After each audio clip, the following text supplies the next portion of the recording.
is a Bramble Jam podcast.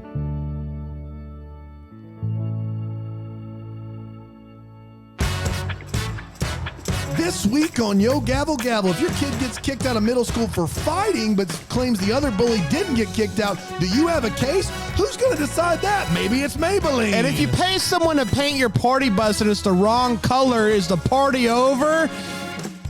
Judge Faith tells us real people. Real cases, fake justice. This is Yo Gavel Gavel. Party bus over here, all aboard, all aboard. Not Party near as bus fun over here. Got middle school bullies. Middle school bullies. Hey everybody, welcome to Yo Gavel Gavel. Another week, another exclusive Bramble Jam Plus podcast for you. Very excited about today. Dan, you have Judge Mablean. I sure That's do. People's Court? No, that's Million. You never can think of the name of the People's Court judge. It's Judge Million. Who's Mablean? She just has her own courtroom. Yeah. It's Mablean. She's getting it done. Maybe it's Mablean. Maybe it's Mablean. Have you not done? I think I have. Maybe Maybe it is court. Maybe it is guilty. Maybe it's babe. This is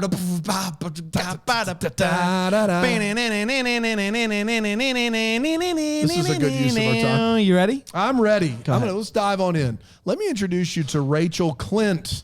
Rachel Clint is suing Riverfront Prep Middle School for $3,600 in tuition payments because she believes her son was expelled and shouldn't have been. Riverfront Prep has sent a person to represent them. We know that he is an administrator at the school. They never say principal. But they have sent a person of color, and I think that is on purpose. We'll get to that later on. So, Rachel Clint says, my son James was a student at Riverfront Prep Middle School, and she says this sentence, and I want you to track with me. He then came scared to be at that school because he was expelled unfalsely. We'll try it again. He then came scared to be at that school because he was expelled unfalsely. Now, a few things there we got to unpack. I legit I can't follow that sentence. All right, first of all, once you're expelled, you can't go to the school. Yeah, right. So timeline. So why it doesn't matter if you're scared or and not. then expelled unfalsely is not a word, but if it was, it would mean truthfully. She says expelled unfalsely, which her son was scared to go to the school that he was expelled from unfalsely. That's correct? That is what she says. What she means is that he became scared over the last 3 months and then was expelled falsely. That's what she means to say. She does not say it. I've never heard unfalsely before, but it was a treat to hear. I laughed aloud as I heard it.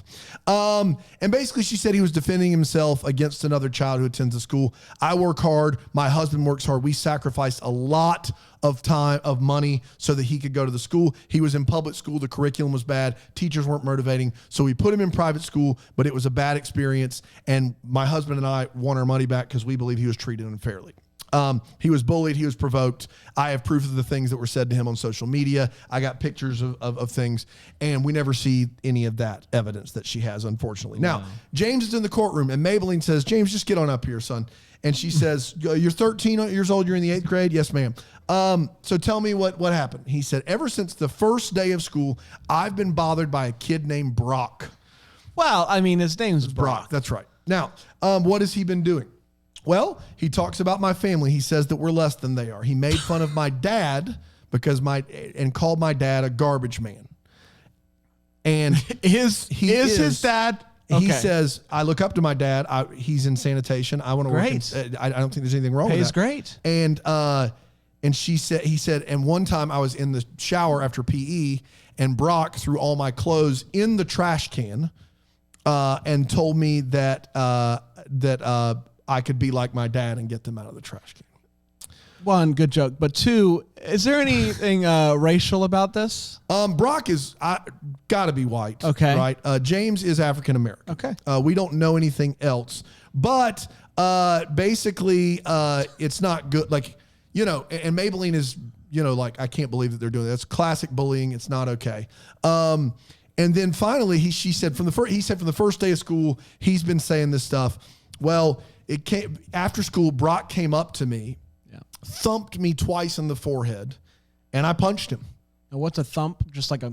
He just says thump. We're going to get more information from another witness in a little bit. We got a thump witness? Yeah. So were they tub thumping? Yeah, so they he got knocked down, but he got up again. Don't worry. He said, okay. She said, okay, so let's back up. Before this happened, tell me some things that like he was doing. He just kind of runs through the standard. Like he threw me in a trash can at lunch. All his friends were laughing at me. He made fun of me. He said, you go to the authorities. He said, I went to 2 different teachers and my parents. Nobody did anything. Bullying's not funny. I just can't believe that kids are still getting put into trash cans. Yeah. I don't know where you stand on bullying after saying that was a good joke earlier. Obviously awful, but I mean, his dad is in sanitation. I mean, that's bad. I don't know where. I don't know how you sleep at night. Yeah. You want to apologize or just let it go? I want to apologize for saying it out loud and not just thinking it. Oh, boy. Okay. So how do we get to the hitting? Basically, this all added up to the hitting. He said he came up to me after school. He said, he just came up to you? He said, yes, he just came up to me. So she goes, okay, did the principal ever meet with everybody? Rachel said, no, the principal didn't meet with any of us. He put the boys in a conflict resolution class.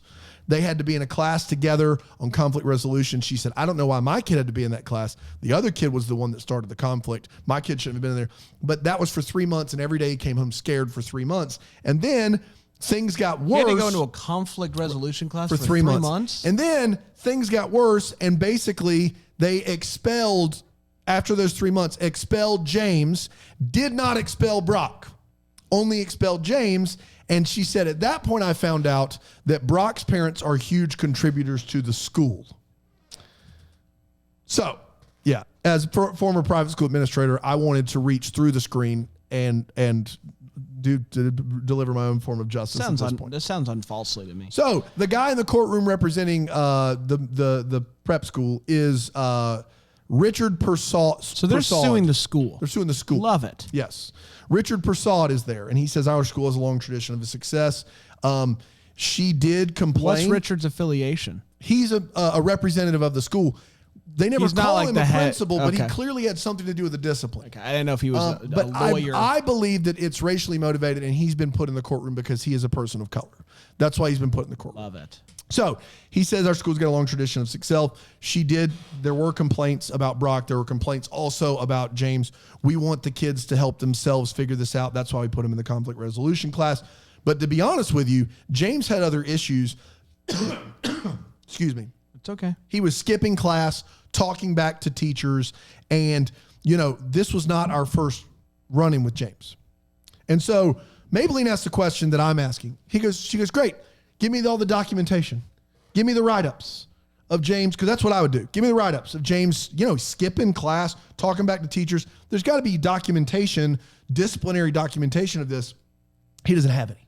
He has no documentation of this kid doing anything wrong at all before punching this kid for bullying. He doesn't have any in the courtroom. He doesn't have any period. He doesn't have any period. He says these things happen directly with the teacher. We deal with things in school face to face. No paper trail. And then he says, I'm being kind. James has actually been really rude to the teacher, to teachers in general. And Mablean goes, why didn't you contact the parents? You're telling me this kid's mean, he's rude, he's skipping school, he's doing all these things. You didn't pick up a phone. You didn't talk to a parent. You didn't set up a conference. You didn't document anything. And he says, no, we didn't do any of that. And you're awful. That's right. You're awful. Yes, you're an awful human being. He said, so why did he get kicked out? He said, because I saw him punch Brock. He said, did you see Brock thump him? Bronk. Don't even get me started on Bronk. No, get out, Bronk. Dismissed. And he said, no, I only saw the punch. And the mom has a witness that saw the whole thing. Introduce you to Katie Leamy. Katie Leamy is picking up her daughter after school. She sees James and Brock goes up to James's face, 2 fingers, pushes him in the forehead, and does it twice.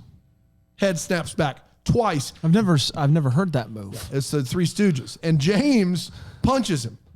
All right. At that point, Katie went home with her daughter. Her daughter said, James gets picked on all the time by Brock at school. It happens every day. She's really concerned for him. They're in the same math class. When she heard James was expelled, Brock wasn't, she immediately called and said, no. I saw what happened. This is absurd. Why is one kid expelled? The other one isn't. Mablean says, why did you expel James and not Brock?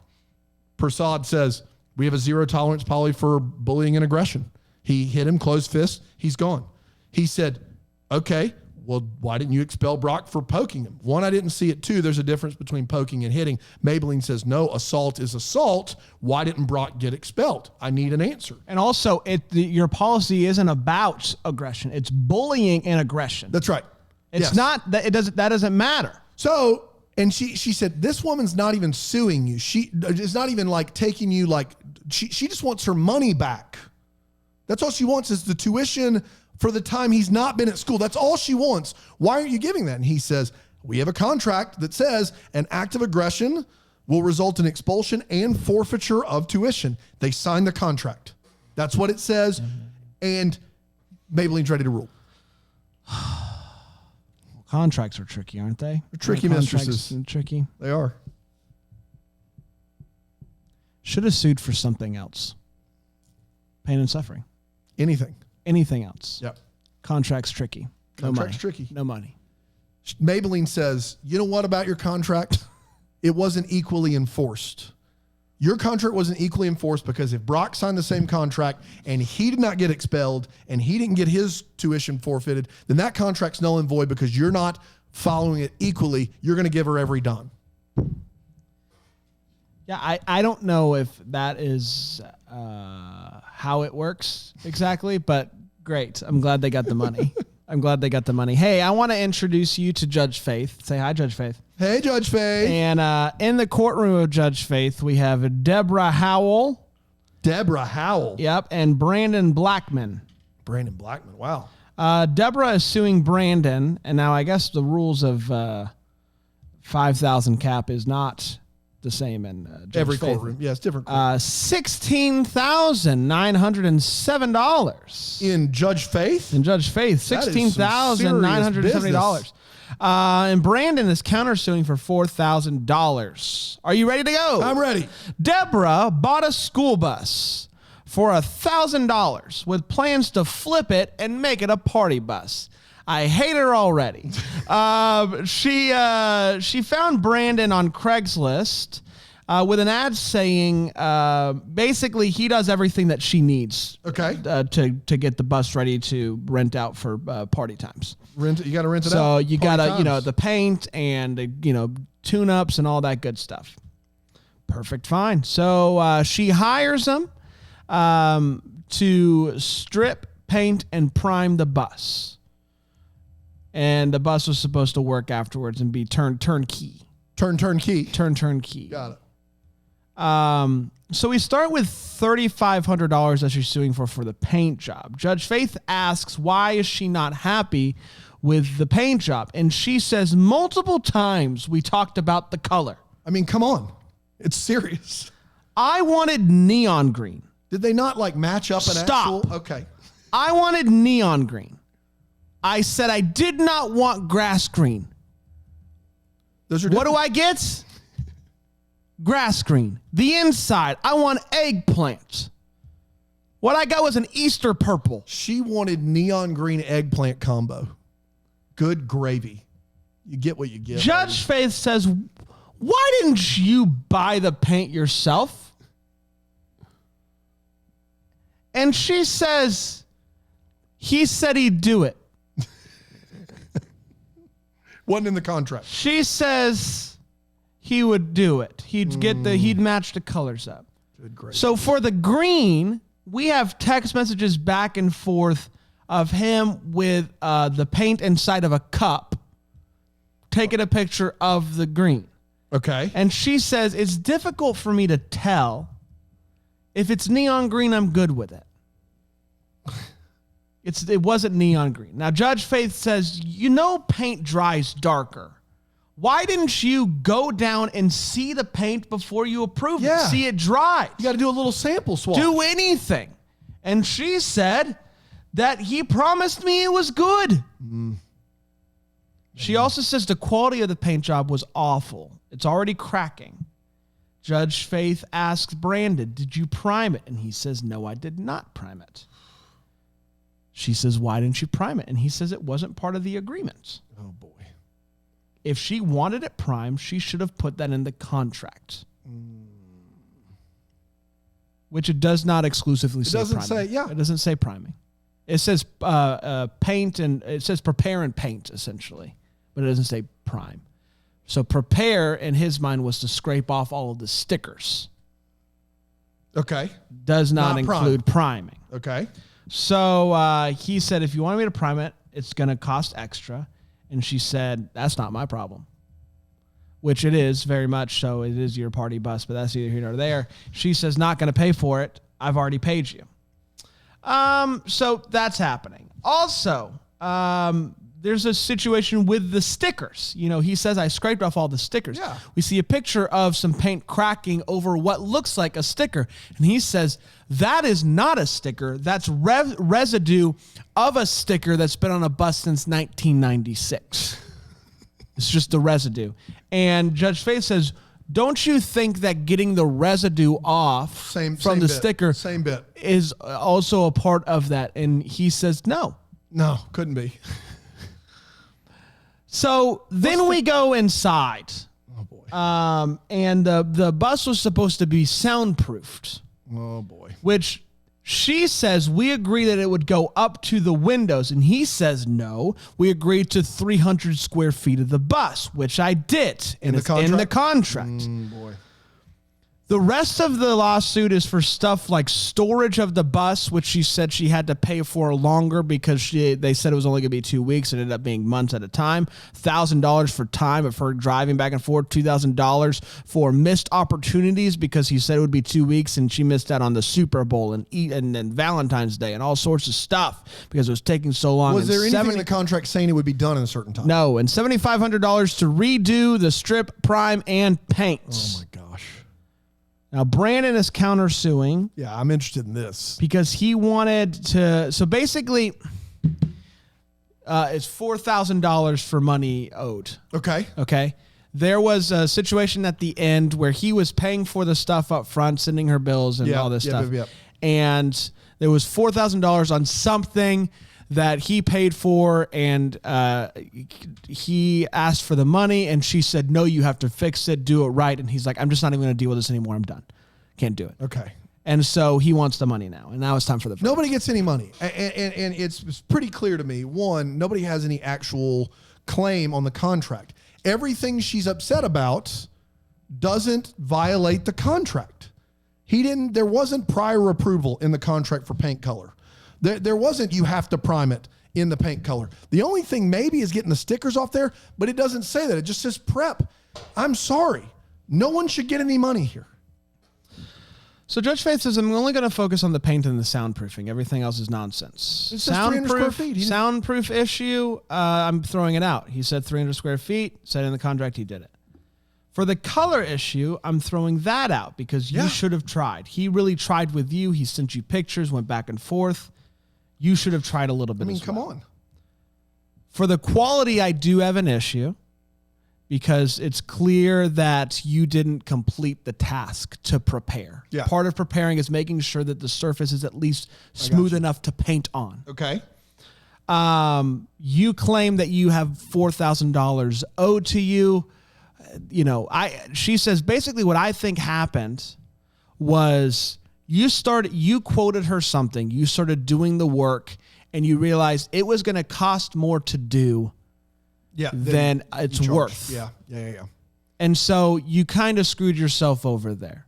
I'm going to give her $1,000 of the $16,000. Okay, for sticker removal, and he's getting nothing on his. He's getting nothing, of course. Yes.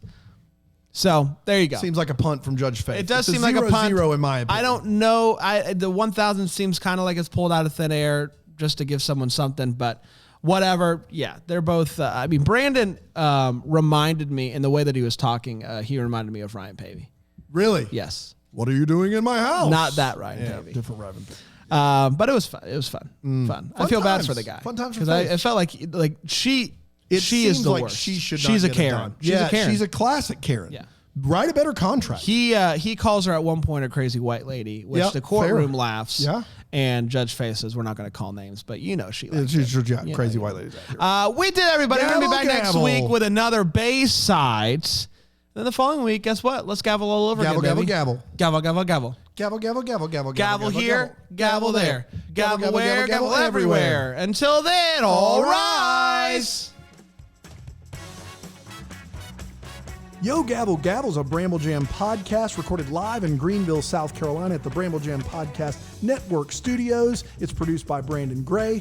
For more information, you can go to bramblejampodcast.com/gavel.